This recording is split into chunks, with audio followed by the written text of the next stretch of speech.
ರಾಮದೇವರ ಇಂಡಿ ತಾಲೂಕಿನ ಎಲ್ಲ ದೇವತೆಗಳಿಗೆ ನಮಸ್ಕರಿಸುತ್ತಾ ಇವತ್ತಿನ ಹೋರಾಟ ಬಹಳ ದಿನದ ಬೇಡಿಕೆ. ಬಿಜಾಪುರ ಜಿಲ್ಲೆ ಬಹು ದೊಡ್ಡದಾಗಿರೋದ್ರಿಂದ 94-95ರಲ್ಲಿ ಬಾಗಲಕೋಟೆ ಕೊಟ್ಟಾಗ ನಮ್ಮ ಜಿಲ್ಲೆ ಒಂದು ಆಯಿತು, ಬಾಗಲಕೋಟಾಗಿತ್ತು.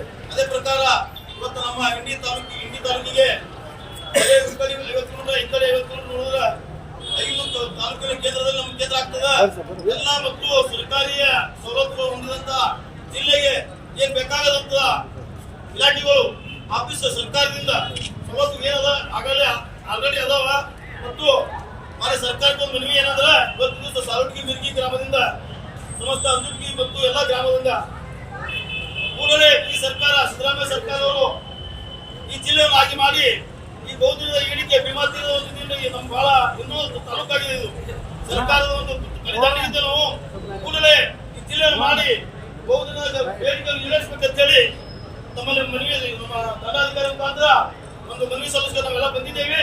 ಈ ಸಲ್ಲಿಸುವ ಕಾರ್ಯಕ್ರಮಕ್ಕೆ ನಾನು ಕರೆಸಿ ನಾನು ಮಾತಾಡಲು ಅವಕಾಶ ಕೊಟ್ಟಂತ ಎಲ್ಲ ನಮ್ಮ ಇಂಡಿಯ ತಾಲೂಕಿನ ರೈತ ಬಾಂಧವರು ಮುಖಂಡರಿಗೆ ವಂದಿಸಿ ನಾನು ಯಾರು ಮಾತನಾಡ್ತೇನೆ. ಜೈ ಹಿಂದ್ ಜೈ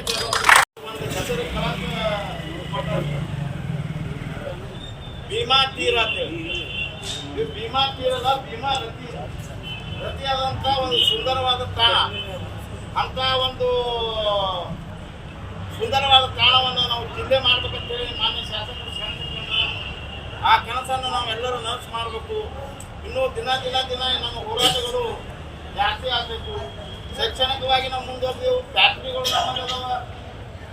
ಇಡೀ ರಾಜ್ಯದಾಗೆ ಇಂಥ ಮಿನಿ ವಿಧಾನಸೌಧ ಇಂಥ ವಿಧಾನಸೌಧ ಎಲ್ಲ ನೀವು ಯಾವುದೇ ತಾಲೂಕು ಕೇಂದ್ರಕ್ಕೆ ಆದ್ರೆ ಅಲ್ಲೊಂದು ಆಫೀಸ ಇಲ್ಲೊಂದು ಆಫೀಸ ಇಡೀ ರಾಜ್ಯದಾಗ. ನಮ್ಮಲ್ಲಿ ಹಿಂದಿ ಒಳಗೆ ಬಂದು ನೋಡ್ಬೇಕಂದ್ರೆ ಆ 2ನೇ ವಿಧಾನಸೌಧ ಬೆಂಗಳೂರೇ ಇಲ್ಲಿ ಅದ ನಮಗೆಲ್ಲರಿಗೂ ಅನಿಸ್ತದೆ.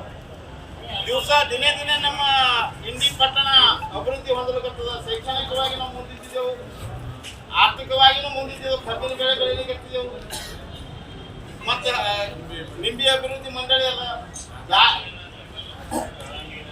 ದ್ರಾಕ್ಷಿ ದಾಳಿಂಬ್ರಿ ಏನೆಲ್ಲ ಇರ್ತಕ್ಕಂಥ ಈ ಒಂದು ನಿಂಬೆ ನಾಡಿಗೆ ಈ ಒಂದು ಭೀಮಾ ರತಿಗೆ ಜಿಲ್ಲೆಯನ್ನ ಘೋಷಣೆ ಮಾಡ್ಬೇಕಂತೇಳಿ ಎಲ್ಲ ಕಡೆ ಹೋರಾಟಗಳು ನಡೆದವ. ನಾವು ಇನ್ನು ಮುಂದೆ ಬರ್ತಕ್ಕಂಥ ದಿನಮಾನಗಳಲ್ಲಿ ಪಕ್ಕದ ಚರ್ಚೆಯವರು ಅವರು ಇನ್ನು ಆಗಮಿಸ್ತಾ ಮುಂದೆ ನಾಳೆ ದೇವರಿಬ್ಬರಿವರು ಕೆಲವೊಬ್ಬರು ಅವರು ಬರ್ತಾ ಇದ್ದಾರೆ. ಇದು ದಿನ ನಮ್ಮ ಹೋರಾಟ ಉಗ್ರ ರೂಪವನ್ನು ತಾಳ್ತಾ ಇದೆ. ಕೂಡಲೇ ಮುಖ್ಯಮಂತ್ರಿಗಳು ಈ ಮಧ್ಯಸ್ಥಿಕೆ ವಹಿಸಿ ಬೇಗನೆ ಆದಷ್ಟು ಜಿಲ್ಲೆ ಮಾಡ್ಬೇಕಂತ ಹೇಳಿ ಅವರಿಗೆ ನಾನು ಮನವಿ ಮಾಡ್ಕೊಂಡು ನನ್ನ 2 ಮಾತುಗಳನ್ನು ಮುಗಿಸ್ತಾ ಇದ್ದೀನಿ. ಜೈ ಹಿಂದ್.